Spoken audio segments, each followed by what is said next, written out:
পরের ভিডিওটা দেখাচ্ছি। সেই যে কাজ শুরু হয়েছিল সকাল থেকে একটু দেখিয়ে তো চলে গেছিলাম। দেখো কাজের আর শেষ নেই। তার আগে বলে দিই তোমরা কে কেমন আছো, আশা করি সকলে ভালো আছো। আর আমার ভিডিওতে সকলকে ওয়েলকাম। মাথায় অনেক দিন কালার করা হয়নি, তাই দিলাম কালার। বার্গেন্ডি কালারটা আমি ইউজ করি, আমার ব্ল্যাকটা একেবারেই ভালো লাগে না। আর প্রায় 1 মাস পরে দিলাম কালারটা। কি বলো তো বন্ধুরা, আমি 1 মাস 15 দিন, কোনো দিনও 1.5 মাস এমনিও হয়ে যায়। কানের পাশটাকে কামড়িয়ে ঘা করে দিয়েছে। তোর বাবা এত সুন্দর দায়িত্ব দিয়েছে তোকে, সম্পত্তি আনলাম। তো দেখতেই পাচ্ছ, আবার স্নান করে মানে 1 মিনিটও সময় পায় না। ঘুম থেকে ওঠার পর একটার পর একটা কাজ চলতেই থাকে। আর এই যে ঘুম থেকে উঠে যে নিজের প্রতিটা কাজ তোমরা তো দেখতেই পাচ্ছ। আজকে তাই সারাদিন তোমাদের কি করলাম সকাল থেকে খানিকটা আগের পাটে দেখিয়েছে। আবার মানে চান করে এসেও কোনো শেষ নেই।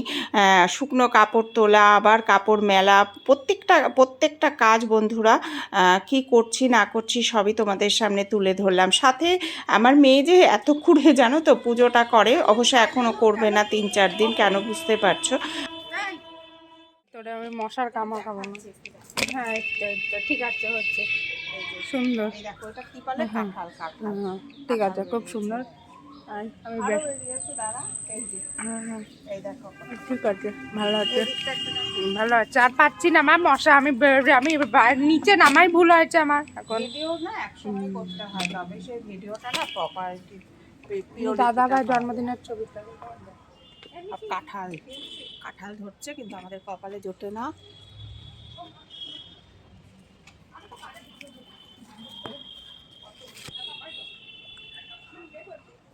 কি কি অপূর্ব দেখো, সব ইয়ের থেকে বেরোয়। আর ছোট্ট ছোট্ট দেখো,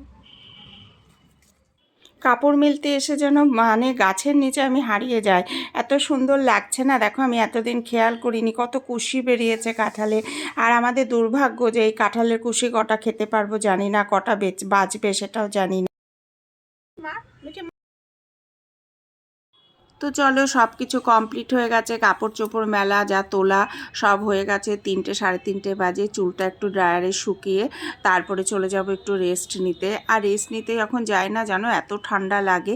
আর এই দেখো এই কাপ্তানটা কিন্তু আমার মেয়ের, জানো নিজে কিনেছিল দোকান থেকে। ওর মা যে ম্যাক্সির বিজনেস করে ও তাও কিনে এনেছে জানো, কিন্তু 2-4 দিন পরে আর ওর ভালো লাগেনি, আমাকে দিয়ে দিয়েছে। কেমন লাগছে বলো ওর কাপ্তান পরে আমাকে? মেয়ে তো বলছে আমাকে খুব সুন্দর মানিয়েছে। আমি হাসছি আবার এই কথাটা বলতে গিয়ে। তোমরাও হেসো না, জানো তো, তোমরাও বলবে এই বুড়ো বয়সে ভীমরতি কিনা। না, একদমই না। দেখো সব মানুষই সব বয়সেই ভাবে যে আমাকে কি করে সুন্দর লাগছে, তাই দেখো বন্ধুরা আমার আরও কাজ বাকি। মানে লাস্ট পর্যন্ত যতটুকু টাইম আমি নিচে থাকবো, মানে বিছনায় না উঠবো, ততক্ষণে একটা না একটা কাজ আমি করতেই থাকবো। এই দেখো তোমরা, জানলা বন্ধ করা থেকে শুরু করে সব। আবার শুতে যাব তখন এসে হাজির 2 বিড়াল মহারাজ। আর এদিকে দেখো চুলটা একটু শুকিয়ে ফেলছি, প্রচণ্ড মাথা, মানে এত বেলায় স্নান করে এসেছি তো প্রচণ্ড ঠান্ডা লাগছে মাথায়, তাই জন্য মেয়ের ড্রায়ারটা দিয়ে ভাবলাম চুলটা একটু শুকিয়ে ফেলি। আর এইদিকে দেখো আমি যখন শুতে যাব তখন বিড়াল মহারাজরা এসে হাজির, তাদের আবার একটু খেতে দিলাম। তাড়াতাড়ি করে ভয়েস ওভারটা দিচ্ছি বন্ধুরা, কেননা অনেক মানে চারদিকে নয়েজ আসছে, এত নয়েজ যে বলে বোঝাতে পারবো না। আর জানো তো যেই ভিডিও ছাড়ছি হয়তো আশেপাশে কোথাও গান বাজছে, একটু মৃদুই হয়তো গানটা কপিরাইট খেয়ে নিচ্ছি। আর এইদিকে বক্সের ভেতরে মশারিটা ঢোকানো আছে, বড় যেটা সুন্দর মশারি সেটা কাস্তে দিয়ে দিচ্ছি, আর ছোট মশারিটা বের করছি। তা দেখছি এই দিক থেকে কিছুতেই বের করতে পারছিলাম না। তারপরে ডিভানের পুরো গদি ঠদি তুলে খুব কষ্ট হয় জানো তো, টেনে আনতে পারছিলাম না। তারপরে আবার সব তুলে মেয়েকে বললাম একটু হেল্প কর, ও ওই দিক থেকে হেল্প করলো। তারপরে মশারিটা বের করলাম। অবশেষে মশারিটা টাঙাবো, টাঙিয়ে নিশ্চিন্তে শোবো, তাহলে মশা কামড়াবে না। আর এই মশারিটা খুব ছোট জানো তো, টাঙালেও না গোজা যায় না চারদিক থেকে। অ্যাকচুয়ালি এটা 5-7 মশারি, আর আমার ডিভানটা তো 6 6 ওর বাবার ঘরে হয়তো হবে, কেননা ওর বাবার ডিমান্ডটা 5-7। আর এইদিকে দেখো গাছগুলো যে টিভির পাশে থাকে, অনেকদিন জলটা চেঞ্জ করা হয়নি।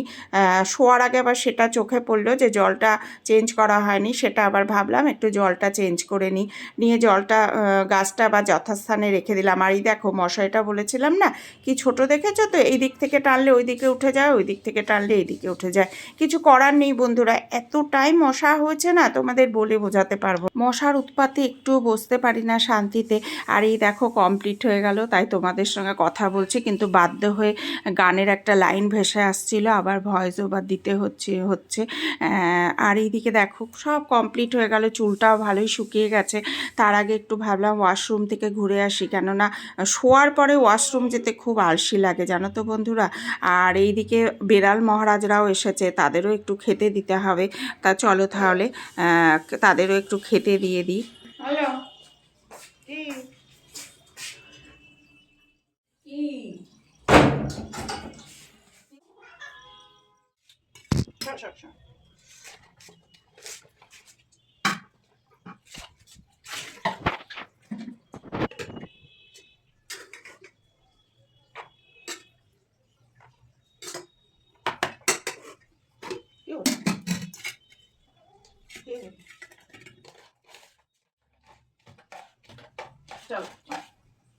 চলো আসো আসো, চলো চলো চলো চলো চলো চলো।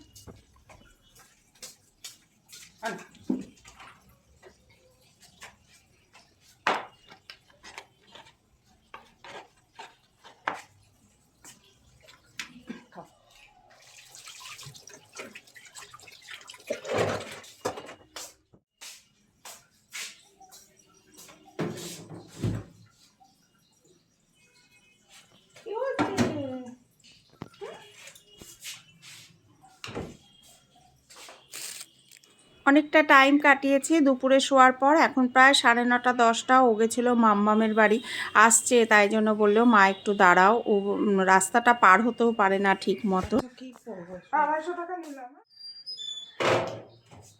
শালটা নিয়ে যায় আর একটা সোয়েটার পরে যায় নাকি, ওই কালো সোয়েটারটা পরে নিয়ে,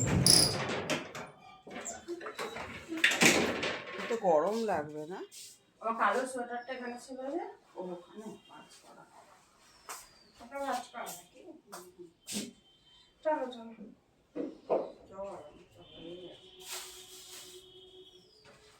ট্রেনটা পাবো না তো, দেরিও যাবে, ক্লাসে আছি তো, তাড়াতাড়ি পুজো দিয়ে খেয়ে নেব।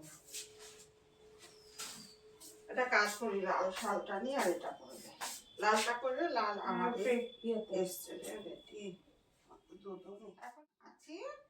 হ্যাঁ হ্যাঁ খিদে পেয়েছে জানি, ছোট কেন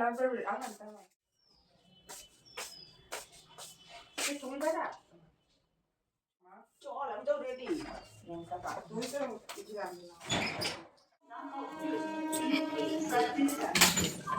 ওই পয়সাটা তোর কাছে রাখ, চুট কাটিয়ে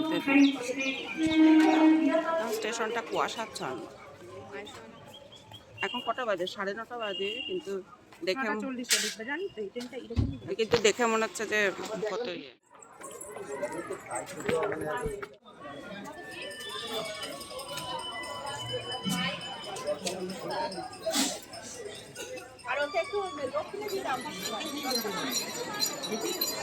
দিয়ে একটু ছবিটা একটু তুলে দিই।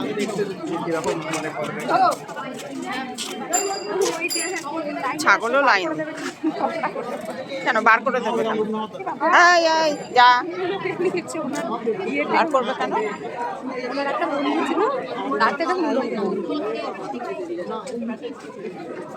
এটা পরের দিন সকালবেলায় পাড়ার একটা দিদির সঙ্গে কথা বলছি। গরম না ঠান্ডা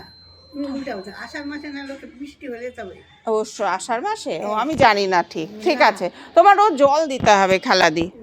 হ্যাঁ বাবা, তুলসী গাছটা তো টিম টিম করছে, হ্যাঁ প্রদীপ জ্বলছে না, কিন্তু মাটিটা ভালো না গো।